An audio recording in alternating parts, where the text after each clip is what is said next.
Not all advertising in video games is bad. If it's subtle or it fits with the game's world, then it can sometimes help immersion. However, there have been plenty of heavy-handed and totally overbearing examples that made players feel uncomfortable. After all, nobody wants to drop their paycheck on entertainment and then wind up being advertised to non-stop. I'm Si for WhatCulture.com, and these are the 10 most embarrassing product placements in video games. Number 10. Death Stranding advertises while you poop. Oh, that Hideo Kojima, what will he think of next? During his time directing Metal Gear Solid, there was always an interesting discussion to be had about what Kojima would do if totally taken off the leash. Sure, MGS had some completely outlandish moments, but Konami seemed to be the one with the stamp of final approval. So when Death Stranding finally released, his first work as an independent creator, we could finally see what Kojima was capable of.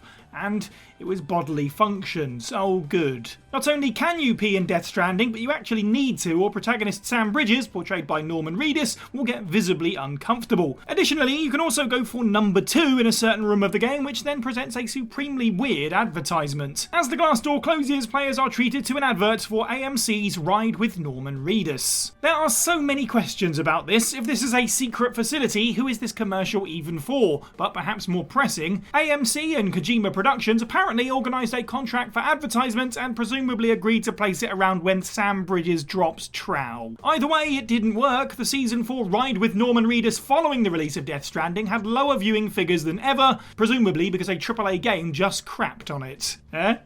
Number 9. Fight Night Round 3 swears loyalty to the king. Sports, by their very nature, are advertising heavy. As such, you should expect to see familiar brand names in video game adaptations of them. After all, it would actually be a little immersion breaking if they weren't there. Boxing is no exception, and as such, Fight Night Round 3 contains nods to the usual affair of Under Armour and Everlast sporting goods. However, there are also a few more interesting choices like Dodge and big banners for Burger King of all things. But that's not remotely where it ends. See, like many games of its ilk, Fight Night has unlockable fighters, but it also has an unlockable trainer who can follow you to the ring and give you advice between rounds. And that man? The king himself. No, not Elvis, the Burger King. What makes this so weird is that there is literally nothing else like this in the game, or really in the series. The original Fight Night had miniature fighters and big head modes, but as cute as they are, they're a far cry from the absolute mind-bending weirdness of seeing the terrifying grin of Mr. Whopper himself trundling down to the ring. There was also a Burger King challenge to unlock him, which just stunk of a lazy paid-off promotion that had been crowbarred into the game. Number 8. James Pond 2's favourite chocolate. A quaint and often forgotten platforming mascot of the early 90s, James Pond excelled in UK markets. For one thing, its developers Millennium Interactive were British, but it also had a bit of a silly British sense of humour to boot. To that point, James Pond 2 Robocod actually have some screens in it that are unique to the UK release, specifically because they are product placements for a chocolate bar that is not necessarily sold all around the world. In the UK version of the game, players are treated to an endearing opening cutscene that reintroduces Pond himself, as well as a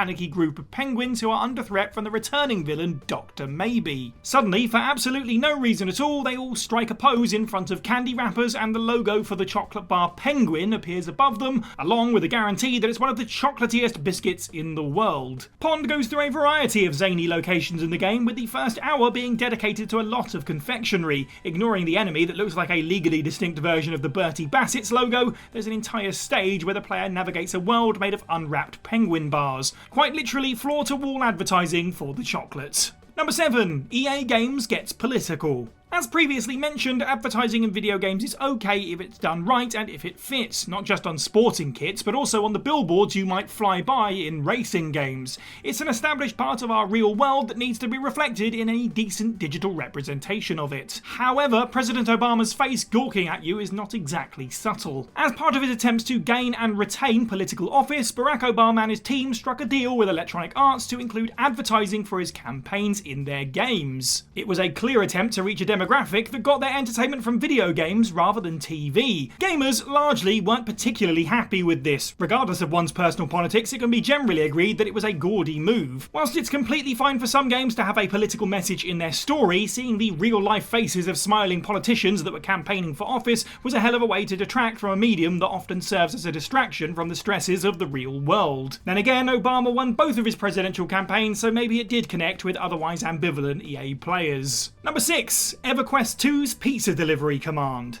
The original EverQuest is seen as an important milestone in the MMORPG genre, but its sequel unfortunately didn't keep up the momentum, with World of Warcraft releasing around the same time and going on to scoop up the vast majority of MMO players. EverQuest's publishers had to find new ways to stand out. Starting in 2005, the game began a relationship with Pizza Hut. It almost seems like a gag command, but EverQuest players could type /pizza to pull up a browser window to place an order for dinner whilst continuing their grind towards the game's level cap. Wow, what a feat of engineering. It's not like players couldn't simply Alt-tab out of the window and go to the Pizza Hut website themselves. Firstly, it speaks down to players, but more than that, it almost seems to reinforce the stereotype of the slothful gamer who can't fend for themselves or take a break. That being said, as apparently seamless as this idea was, you'd still have to actually get up to answer the door to receive this mystical pizza. The whole thing seems not only forced, not sure what fast food has to do with medieval fantasy, but so supremely lazy. If you're going to commit to ridiculous synergy between brands, then at least go all in. Number 5, Phantasy Star Portable 2 is finger-licking weird. Okay, wait, maybe not this kind of all-in. Sega's Phantasy Star series was the company's answer to the blossoming success of the Dragon Quest games. Starting off as classic turn-based RPGs, around the Dreamcast era, it morphed into one of the earliest examples of console MMOs. And whilst the series has always had a certain sense of humour, it's Phantasy Star Portable 2 which went flying headfirst into the wacky end of the pool. Who cares about ordering a pizza through a video game when you could adorn yourself with it? In Japan, the game had a crossover event with Yum Brands, who own Pizza Hut, and thus players could kit themselves up with an actual set of pizza weapons, a cardboard box shield and some kind of bludgeoning device that is essentially a pizza on a serving board. It didn't end there, however, as the event was actually a tie-in for the 40th anniversary of KFC opening in Japan. As such, Colonel Sanders appears in his full glory as a summonable assist for battle. Forget your overpowered weapons and abilities, I have a roundhouse kicking chicken master. KFC is massive in Japan, noticeably being a bit of a Christmas tradition, but this might be a step in the direction of I can't possibly take this game seriously now. Number 4, Alan Wake's ENERGISER issues. Alan Wake's 2021 remaster famously removed the product placement that the game originally had, which largely was met with positivity as players at the time had gotten a little sick of constantly seeing Verizon billboards. But whilst they were oftentimes in your face, at least the product placements weren't totally out of left field like many of the previous examples on this list. In particular, Alan's reliance on his flashlight made for a logical opportunity to partner with ENERGISER. Except you sort of have to wonder how ENERGISER felt about this upon release, because it didn't exactly paint their products in a positive light. No pun intended. The simple most important aspect you'll look for when buying batteries is longevity. However, a big part of Alan Wake's gameplay is using the flashlight to lead you forwards and to expose and stun enemies lurching out of the darkness. As a horror game then, it would be all too simple if our protagonist's batteries were reliable. As such, you will go through packs of the stuff at a time. If these were generic off-brand batteries, then fine, but these are one of the most recognisable names in the game. Are you telling me ENERGISER can't help me fight off nightmare creatures? Well, if so, then what am I even buying them for? Number 3, Battlefield 2142's targeted advertisements. EA didn't just rent their digital billboards out to politicians, they were open to anyone with a checkbook. Battlefield 2142 is a particularly good example because it used spyware to figure out how to advertise to you. At this point, we humans have evolved to be wary of the very word because it just sounds ominous. As such, when gamers received physical copies of the new Battlefield game in 2006 that came with a paper disclaimer in the box, they were understandably worried. It actually turned into a bit of a controversy for EA, who had to release clarifying statements alongside their partner IGA worldwide, who were assisting them on this. In their words, it wasn't collecting unique data so much as what demographic you were part of, what part of the world you were in, and what time it was to better advertise to you. That's all well and good then, but considering the game takes place over 100 years into the future, it was more than a little weird to see billboards for current day products like Intel processors, or the fact that I Am Legend was coming to Blu-ray. Still, most players would take this immersion-breaking product placement over games that are basically just microtransaction factories, so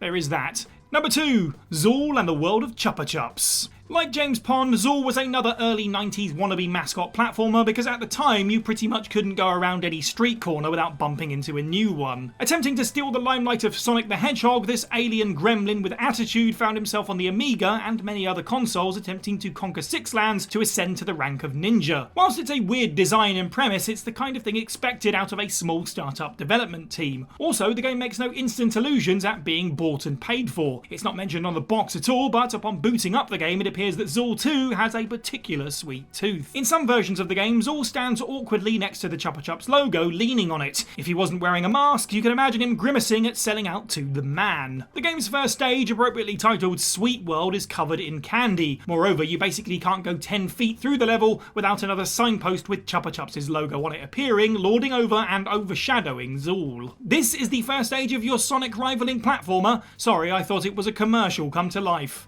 And number 1, Metal Gear Solid Peace Walker sells its soul. The Metal Gear Solid series has a long-standing history with product placement, and MGS4 has a particularly weird moment where characters extol the virtues of the iPod. But it's PSP spin-off Peace Walker that went from walking a line to throwing itself over it, asking for capitalist kisses from Big Corpo Mummy and Daddy. The Japanese version of the game features Doritos, Mountain Dew, Pepsi, Axe, Uniqlo, Sony Walkmans, and Weekly Shonen magazine. Kojima actually explained that the reason for this was, and we are meant to believe he said this with some degree of sincerity, to surprise players. Yes, in the sense that it's akin to opening the case on a new game and seeing a skid mark on the disc, or in the sense that players should be surprised and enthralled that Pepsi Next somehow appears in a game set in the 1970s. How pleasantly preposterous. It was all ridiculous, and to make things worse, these product placements were key to the gameplay. Doritos and Mountain Dew were important to keeping Snake healthy, and spraying himself with Axe body spray was needed to restore his psyche, a meter which promotes regenerating health. So apparently in the Metal Gear universe, the 1970s were a time when all soldiers were ludicrously unhealthy and smelt like 14-year-old boys. And that's the list. Let us know what you thought of this video down in the comments below. Which of these product placements do you think is the most egregious? And of course, let us know of any others that we didn't include. Make sure you like this video, subscribe, and hit that notification bell. Head over to WhatCulture.com for more content daily. I've been Cy for WhatCulture, and have a good week.